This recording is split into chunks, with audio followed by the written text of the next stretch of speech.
O momento da palavra é um momento muito importante. Eu vou pedir a todos vocês a concentração, a quietude, porque dentre tantas coisas que acontecem no culto, a mensagem pregada é a mais importante de todas. Não há nada mais importante no culto do que a explicação da palavra de Deus. A gente pode cantar, mas se a gente não aprende a palavra de Deus, tudo que nós estamos fazendo será inútil, não vai resultar em nada. Porque se a gente não aprende a Bíblia, a gente canta errado, a gente ora errado, a gente evangeliza errado, a gente faz tudo errado na igreja. Então a mensagem pregada, que é o ensino da palavra de Deus, é a parte mais importante do culto, sem sombra de dúvidas, sem sombra de dúvidas. Então convido você a abrir a sua Bíblia em Lucas capítulo de número 16.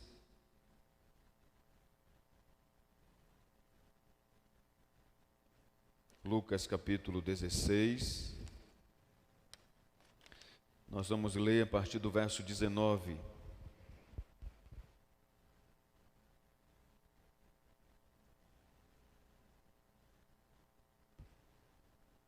Lucas capítulo 16, a partir do verso 19. Hoje, irmãos, me deu uma vontade de cantar um hino do cantor cristão. Senti falta hoje, hino do cantor cristão. Então vou pedir ao irmão Lidomar que já fique preparado aí, que após a mensagem, nós vamos cantar um hino do cantor cristão. Hino número 46 do nosso cantor cristão, tá bom? Muito bem. Lucas 16, a partir do verso 19, diz assim a palavra de Deus. Ora, havia certo homem rico que se vestia de púrpura e de linho finíssimo, e que todos os dias se regalava esplendidamente. Havia também certo mendigo chamado Lázaro, coberto de chagas, que jazia à porta daquele, e desejava alimentar-se das migalhas que caíam da mesa do rico, e até os cães vinham lamber-lhe as úlceras. Aconteceu morrer o mendigo e ser levado pelos anjos para o seio de Abraão. Morreu também o rico e foi sepultado. No inferno, estando em tormentos, levantou os olhos e viu ao longe Abraão e Lázaro no seu seio. Então, clamando, disse: Pai Abraão, tem misericórdia de mim, e manda Lázaro que molhe em água a ponta do dedo e me refresque a língua, porque estou atormentado nesta chama. Disse, porém, Abraão: Filho, lembra-te de que recebeste os teus bens em tua vida, e Lázaro igualmente os males. Agora, porém, aqui ele está consolado, e tu em tormentos. Além de tudo, está posto um grande abismo entre nós e vós, de sorte que os que querem passar daqui para vós outros não podem, nem um de lá passar para nós. Então replicou: Pai, eu te imploro que o mandes à minha casa paterna, porque tenho 5 irmãos, para que lhe dê testemunho, a fim de não virem também para este lugar de tormento. Respondeu Abraão: Eles têm Moisés e os profetas, ouça-nos. Mas ele insistiu: Não, pai Abraão, se alguém dentre os mortos for ter com eles, arrepender-se-ão. Abraão, porém, lhe respondeu: Se não ouvem a Moisés e aos profetas, tampouco se deixarão persuadir, ainda que ressuscite alguém entre os mortos. Amém. Muito bem. Nós vamos orar agora, irmãos. Preste muita atenção. Não converse agora, por favor. É o momento de você ouvir Deus falar com você. E você deixar quem está do seu lado também ouvir Deus. Então preste muita atenção, por favor. Não quero que ninguém converse. Por favor. Senhor nosso Deus, nosso amado Pai, louvado e engrandecido, Senhor, seja o teu santo nome. Nós te louvamos porque tua palavra, que é digna de respeito, de temor, de reverência, ela foi lida.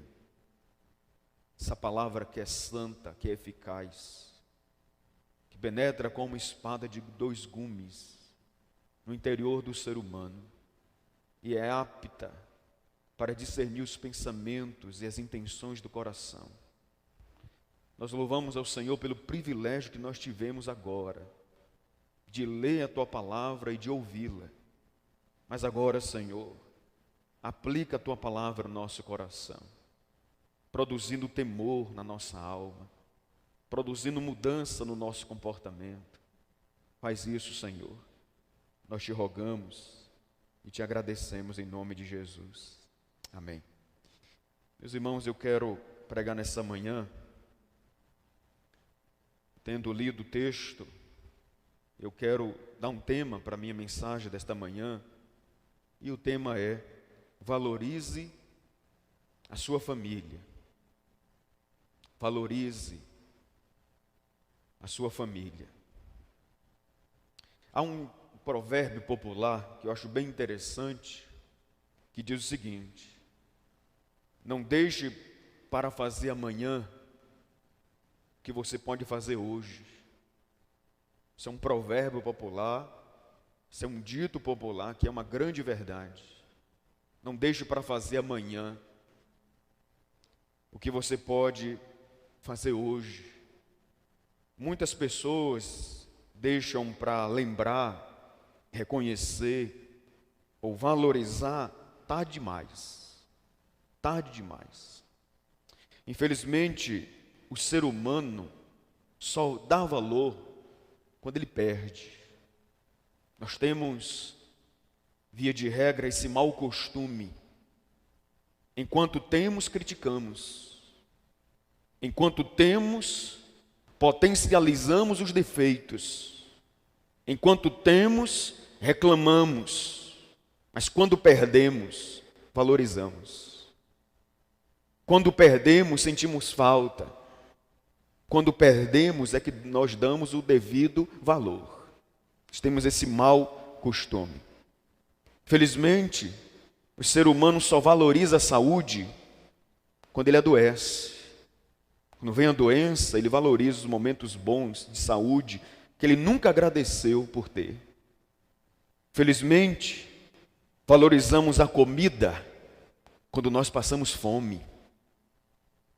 Infelizmente, valorizamos o emprego quando nós estamos desempregados e passando por privações.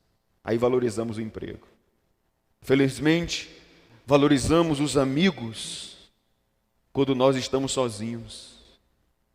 Infelizmente, se dá valor à família quando se perde. Se dá valor ao pai quando perde.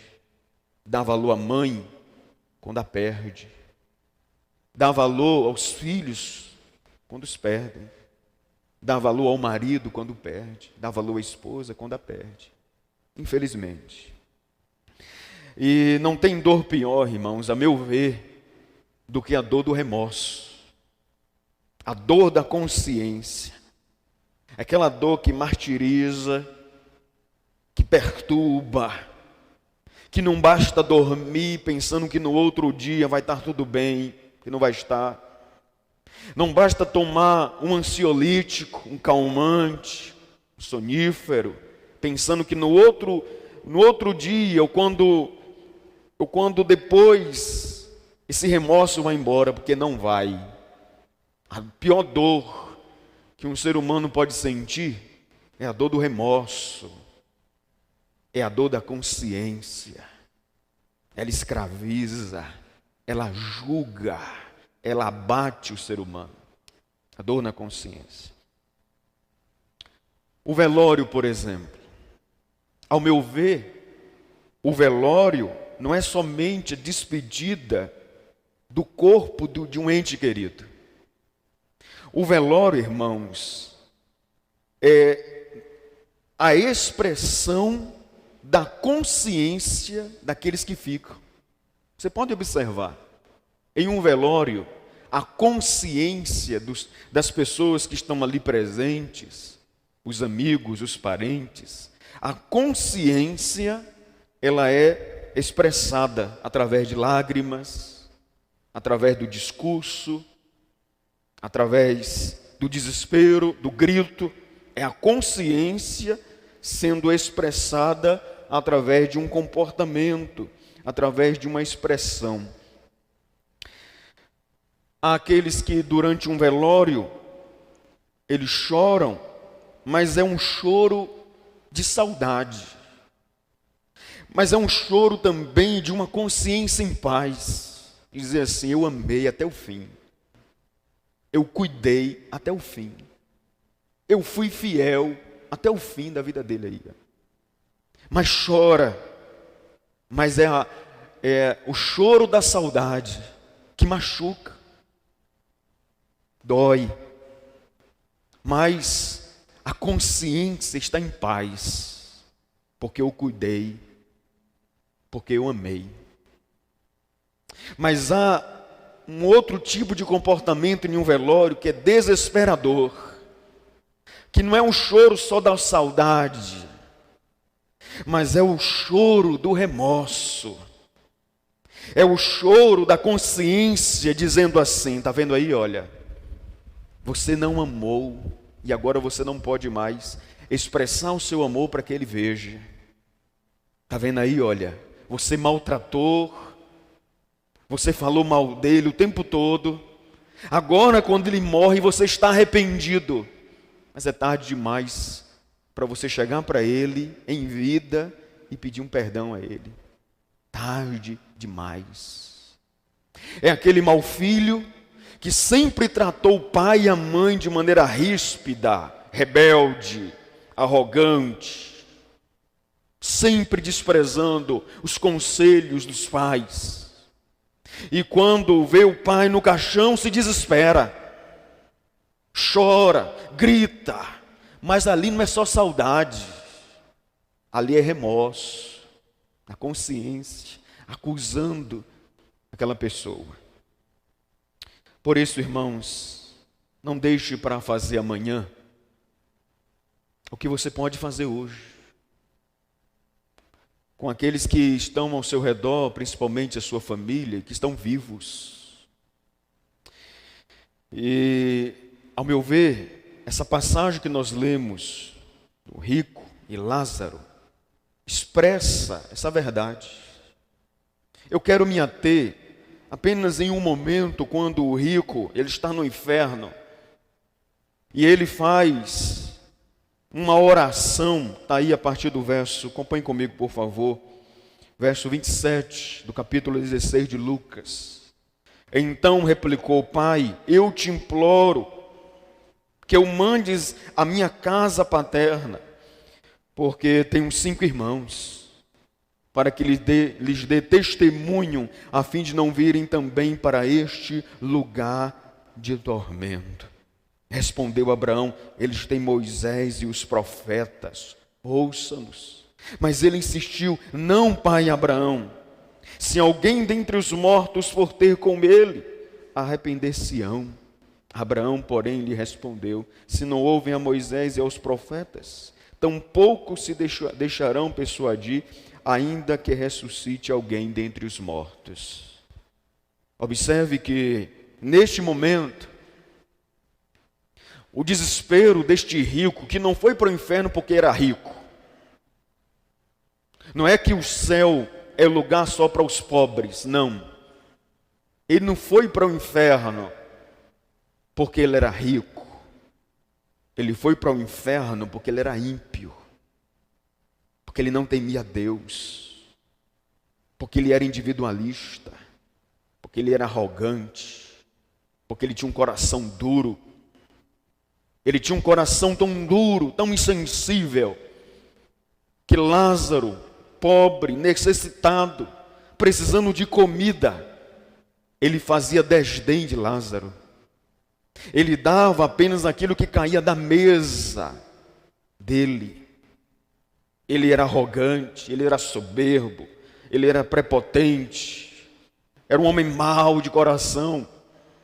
Só que um dia chegou a morte para ele, como chega para todo ser humano, rico ou pobre.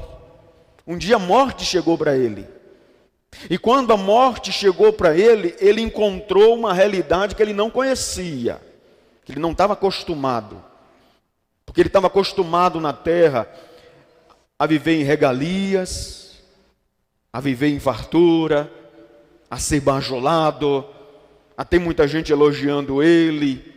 Ele estava acostumado na terra a falar e as pessoas ficarem quietas, porque ele era rico, ele era poderoso. Mas agora ele encontra no inferno uma outra realidade. Ele encontra tormentos, ele encontra ranger de dentes, ele encontra desespero, ele encontra dor.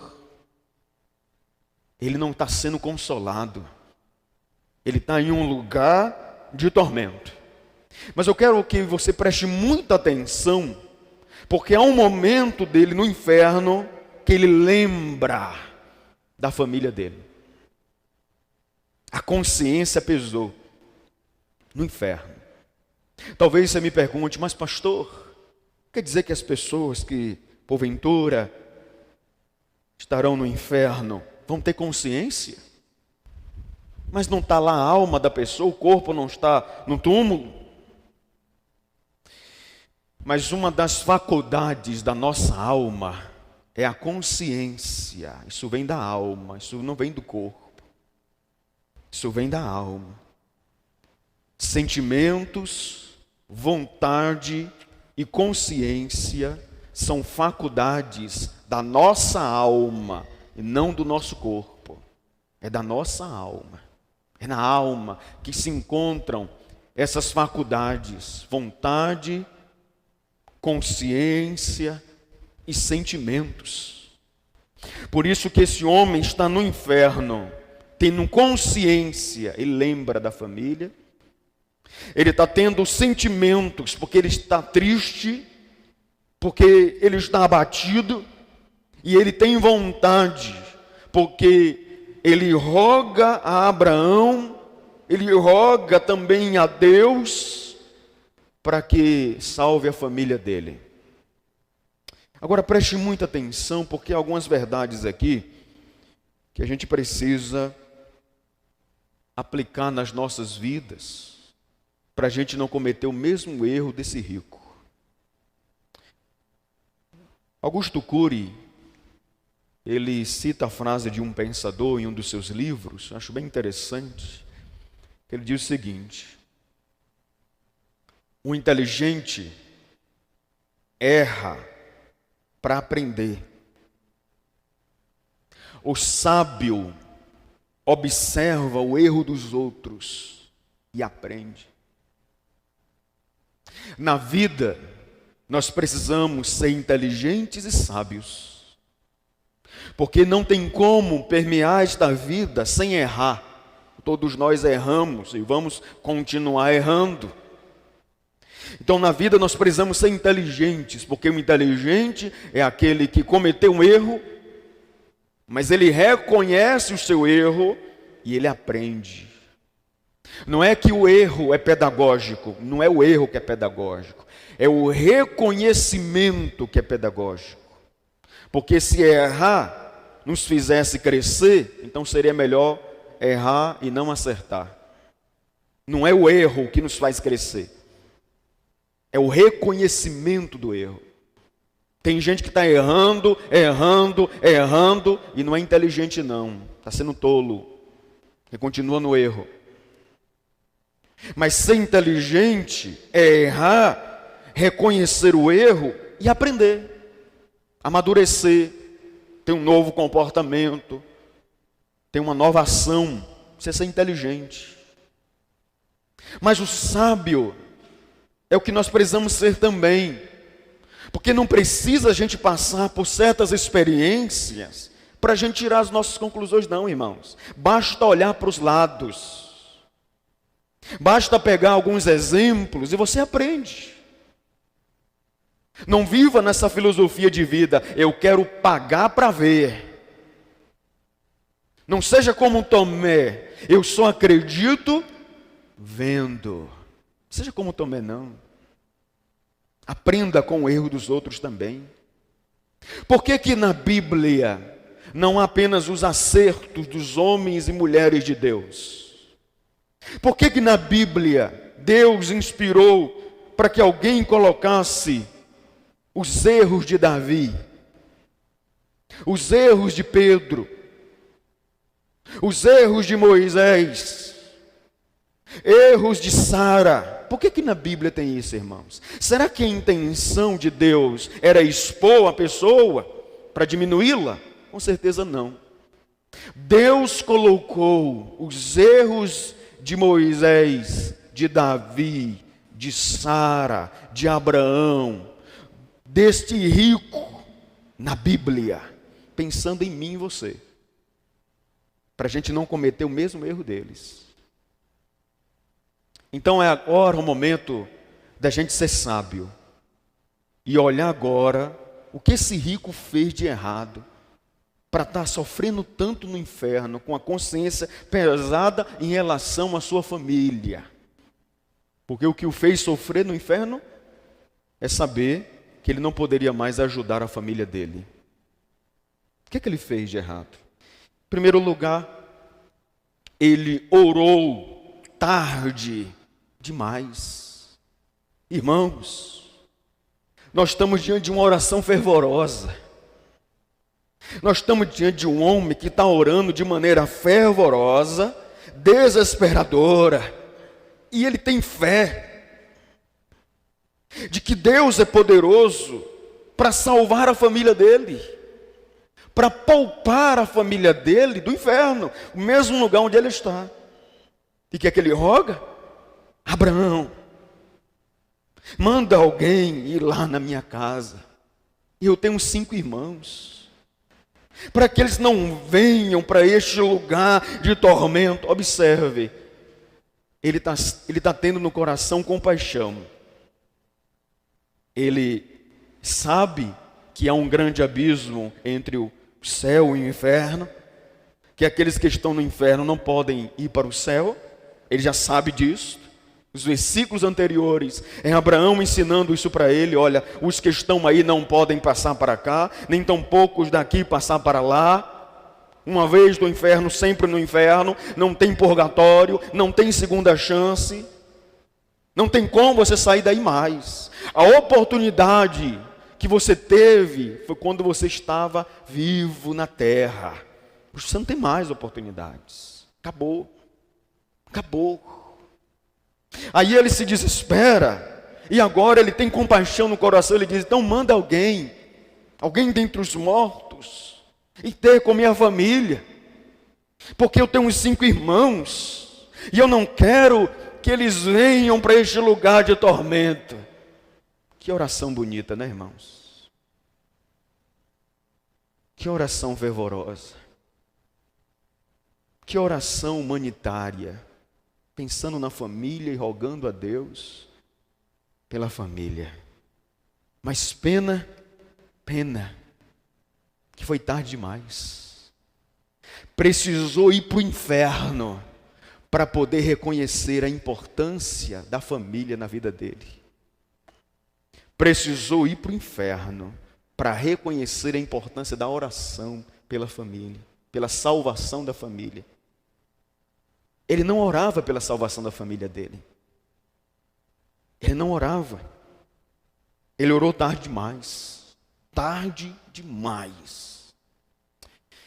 Mas, em segundo lugar, ele reconheceu a importância, o valor de Lázaro tarde demais.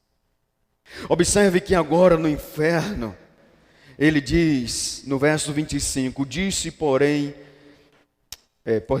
verso 24, então clamou e disse: Pai Abraão, tem misericórdia de mim e manda Lázaro que molhe em água a ponta do dedo e me refresque a língua, porque estou atormentado nesta chama. Antes, Lázaro era desprezado. Fica aí. Não entre na minha casa. Você é um pobre. Você está mal cheiroso. Você está todo sujo. Você é um doente. Você está cheio de chagas. Eu não quero você aqui.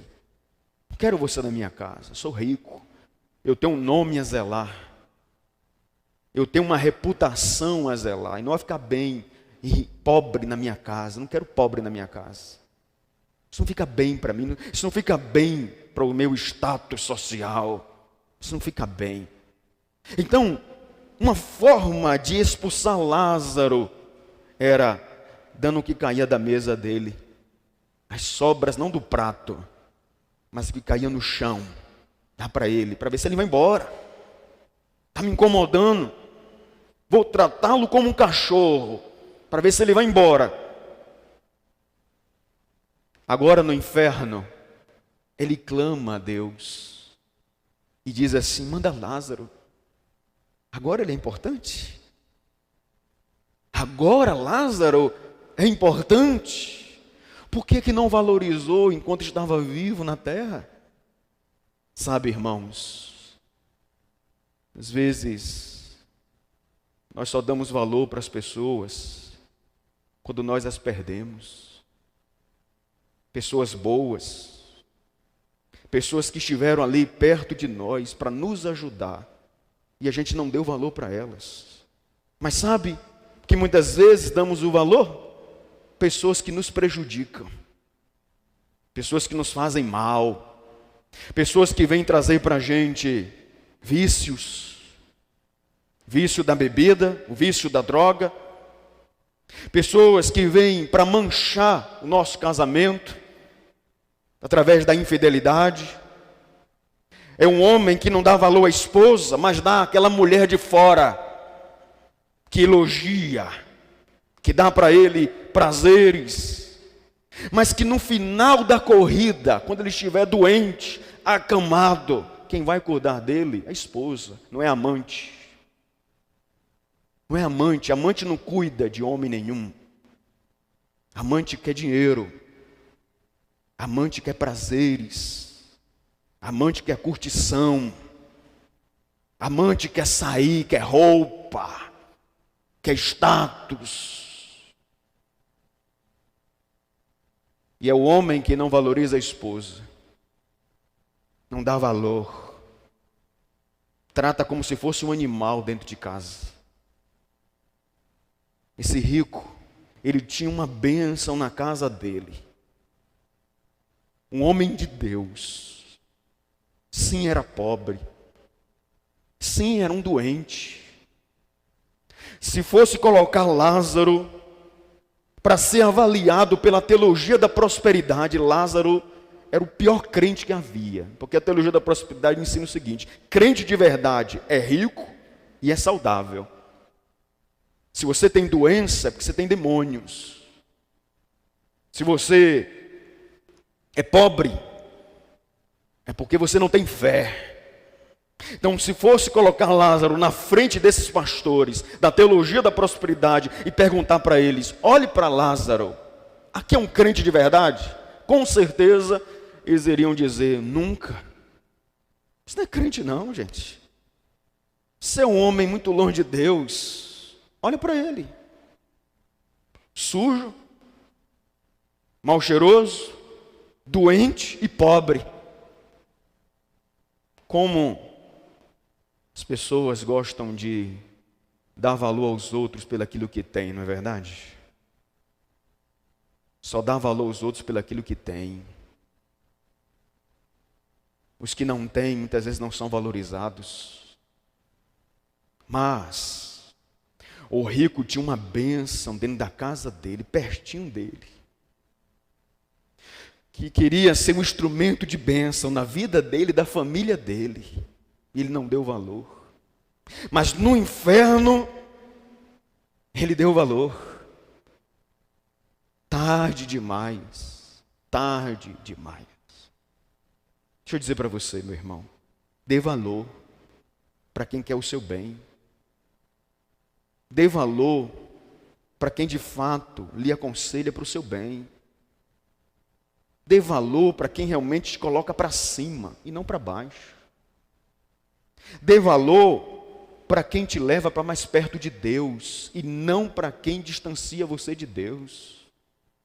Dê valor para quem de fato é bênção de Deus para o seu casamento, para a sua família. Dê valor para essas pessoas. Dê valor para essas pessoas que quando você está passando uma crise no casamento, você vem conversar com elas. E essas pessoas dizem assim: não, vamos orar. Vamos ver para Deus fazer um milagre. Vamos buscar a Deus. E não aquelas que dizem assim: separa logo. Busca outro. Busca outra. A vida a gente precisa ser feliz. Pessoas que não curam nenhum casamento. Pelo contrário, ajudam a destruir. Pessoas que o lema deles é divórcio e não casamento. O lema deles é viver uma vida de solteiro e não com compromisso em um casamento. Então, se você passa por uma crise, são as primeiras a dizer: separe. Tem muitos aí, tem muitas aí. Não precisa você viver aprisionado como uma pessoa. Pessoas que só aconselham para o mal. Nunca te dão um conselho de Deus. Sempre um conselho contrário à vontade de Deus. E como diz o salmista no Salmo 1, feliz, bem-aventurado, aquele que não anda no conselho dos ímpios. O rico tinha um bom conselheiro em casa, irmãos, que estava todo dia na porta da casa dele, mas ele não deu valor. Ele não deu valor.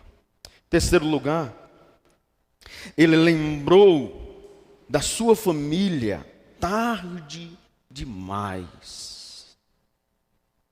Eu acho tão interessante, irmãos, porque esse homem era um homem tão individualista, tão arrogante, tão prepotente, soberbo, mas que no inferno o comportamento dele é de humilde.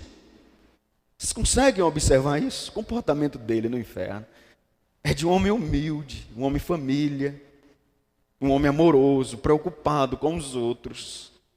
Mas, que pena, tarde demais. Valorizou os irmãos, a família, tarde demais. Tarde demais. É seu irmão, é sua irmã, que você tanto implica, que você tanto reclama, e talvez por alguma coisa que aconteceu, alguma atitude que a sua irmã, seu irmão tomou, e você até hoje não fala com ele. Mas eu tenho certeza que no dia que ele morrer, se ele morrer primeiro que você vai sentir muita falta dele. Porque naquele dia você vai lembrar dos acontecimentos bons da vida com ele. E você vai sentir falta dele. Família, irmãos, ela é constituída não só em alegrias. Família é isso mesmo. Não é só alegrias, não é só comunhão, não é só paz. Família também tem embates, tem discussão. Família também tem brigas. Família é isso mesmo. Não dá para concordar sempre, não dá para aceitar tudo. Então, família sempre tem desavenças, é normal, não deveria, mas é normal por causa da nossa natureza pecaminosa. Mas o que leva à reconstrução de um relacionamento, seja entre irmãos, pai, filho, marido e mulher, o que leva à reconstrução deste relacionamento é o perdão. É a tolerância, é relevar algumas atitudes, algumas decisões, respeitar a decisão do outro, respeitar a personalidade do outro, a natureza do outro. E aí vem a reconstrução de um relacionamento. Ele valorizou a família dele, esse rico, tarde demais. Mas que levou esse rico a cometer esses erros? Orar tarde demais, reconhecer o valor de Lázaro tarde demais, lembrou da sua família tarde demais. O que levou esse rico a cometer esses erros. Primeiro, é que ele colocou o dinheiro acima da família dele. Na terra, ele queria dinheiro. Ele valorizava era o dinheiro. Mas no inferno ele viu que dinheiro não vale a pena. Amar o dinheiro não vale. Porque depois da morte, você não leva nada da sua riqueza, do seu patrimônio, seu carro, sua casa, sua conta no banco, você não leva nada. Em uma situação que o rico estava de sofrimento, ele sentiu falta, sabe de quê, irmãos? De pessoas. Ele sentiu falta de gente que ele amava. Ele sentiu falta de gente que era importante para ele. Mas que quando ele estava na terra, ele não demonstrava esse reconhecimento. Ele demonstrava reconhecimentos, sabe por quem? Pelo dinheiro. Quantos pais não mostram amor através de ações, de palavras, e demonstram tanto cuidado em relação ao patrimônio, vivem a vida para ganhar dinheiro. A filosofia de vida deles é o seguinte: eu tenho que deixar uma boa herança para os meus filhos. Eu tenho que deixar muito dinheiro para os meus filhos, para quando eu morrer, ele não passar perto. E muitas vezes o que essa criança, esse menino ou menina está querendo é atenção. Não é dinheiro. É um abraço, um reconhecimento. Ô irmãos, eu pela graça de Deus, eu já participei de alguns cultos onde eu vi muito desespero, muito choro e muitas palavras tão bonitas para aquele que já partiu. Eu falo pela graça de Deus porque foi um culto de adoração ao Senhor, onde aquele morto, nós tínhamos a paz no coração de saber que foi para o céu, que está em um bom lugar. Mas são tantos elogios, tantas palavras bonitas, tantos agradecimentos. Mas a grande pergunta é, será que essa pessoa, ela chegou a ouvir isso alguma vez, gente? Será que essa pessoa ouviu isso alguma vez? Tanta palavra bonita, que foi uma bênção na minha vida, foi uma pessoa maravilhosa, que sempre me ajudou, uma pessoa que sempre me amou, sempre cuidou de mim. Será que essa pessoa ouviu isso alguma vez? Nós não somos espíritas. E nós não acreditamos na doutrina espírita, que diz que os mortos, a alma do morto está vagando, passeando ali perto do caixão, para ouvir o que as pessoas estão dizendo dele. Não. Porque uma vez que morre, segue-se o juízo, diz a palavra de Deus. Aquele comportamento de agradecimento, de flores, faz parte do luto. Mas o morto não está vendo e cheirando nada. Momento de elogiar, de falar o que sente pelo outro, é quando o outro está vivo. É agora, é hoje, não é amanhã. Momento de falar para a mãe: mãe, a senhora é importante para mim, sabe? Eu amo muito a senhora. A senhora é uma pessoa maravilhosa. Falar para o pai, para os irmãos, é hoje, não é amanhã. Não é dar um discurso bonito, sendo que aquela pessoa não está ouvindo mais nada. É hoje, meus irmãos. É hoje. Esse homem colocou o dinheiro acima da família. Para ele o importante era o dinheiro. Em segundo lugar, por que ele cometeu esses erros? Porque ele colocou o dinheiro acima de Deus. Esse homem só foi se lembrar de Deus e de oração e de rogar a Deus pela sua família no inferno. Mas quando ele estava na terra, endinheirado, ele não pensava em Deus, não. Ele não queria saber de Deus. Deus dele era o dinheiro. Sabia de Deus. E eu tenho convicção, irmãos, de quem não teme a Deus, quem não se lembra de Deus, não valoriza de fato a família. Valoriza a família de verdade. Quem ama a Deus. Quem ama a Deus não vai trair a esposa. E se trair, se arrepende. Não continua na prática. Quem ama a Deus de verdade não vai espancar os filhos. Quem ama a Deus de verdade não vai xingar os filhos. Vai corrigi-los, mas com amor.